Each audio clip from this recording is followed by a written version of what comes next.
All right, it's a beautiful day here in Washington, D.C. I'm out front on the steps of the Lincoln Memorial, and it's day 50 of the 50-day prayer push for praying for our country, praying for all 50 states. And I've definitely had some takeaways from the past 50 days. God's grace has been sufficient for these 50 days. My first takeaway is that Washington, D.C. is a big place. I mean, it is an expansive district. It's a big city. You often think of DC as just being very confined to, well, this area, the National Mall and downtown and so on and so forth, and just seeing kind of the historic sites, which it is very defined and everything's kind of close to each other in a certain city center.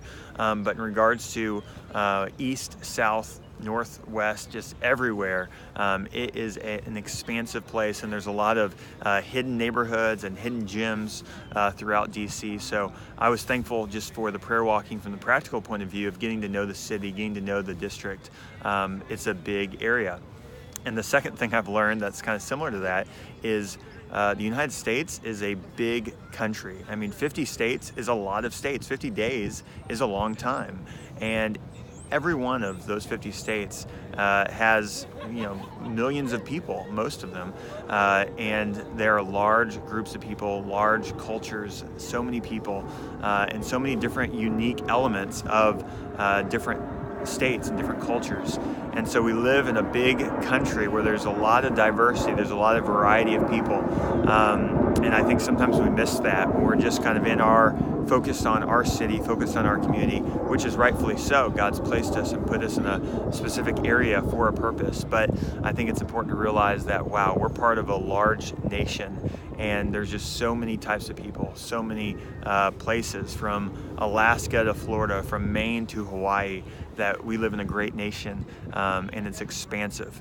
I'd say my biggest spiritual takeaway, so every day I've been prayer walking a street, I've been reading from Daniel chapter 9 and allowing that to be my prayer for DC, my prayer for each state, my prayer for our nation. And in Daniel 9, it ends with a beautiful verse where it says, that's not because of our righteousness, but because of your great mercy. And so I believe that the coming revival that's coming, I do believe that God's going to show up in a powerful way, but it's not going to be because of our righteousness. He's not coming because of our perfection, our holiness, or because we've obeyed XYZ just perfectly. The reason that God is going to come, the reason that there's a revival just around the corner, is because of His great mercy. And yes, there's a role for us to partner with Him, but more than anything, it's His great mercy and His forgiveness that He would come and meet with us, an imperfect people. And I think that posture of humility is what God's looking for when He comes in a fresh, powerful way, that He's looking for people that aren't going to point to themselves and say, oh, look what happened. Look at God showing up. I did this because of my good works. I did this because of my obedience.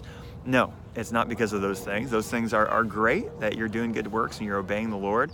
But the crux of it is that God loves us, that God has mercy on us. The only reason we can obey Him is because of His grace anyways. And so I think that's a key theme of what we're going to see in the coming days, that God's going to come to our nation, and God's going to bring a profound revival, not because of our righteousness, but because of His great mercy. And so that's something I've been praying in my own life of, Lord, have mercy on me. Lord, have mercy on me. Lord, have mercy on my nation. Lord, have mercy on my city. Lord, have mercy on my community, on my family. So let's cry out for mercy and trust that God is going to come in a fresh way. Let's not stop praying for the nation. Let's keep praying for the nation. God is awesome, and He's on the move.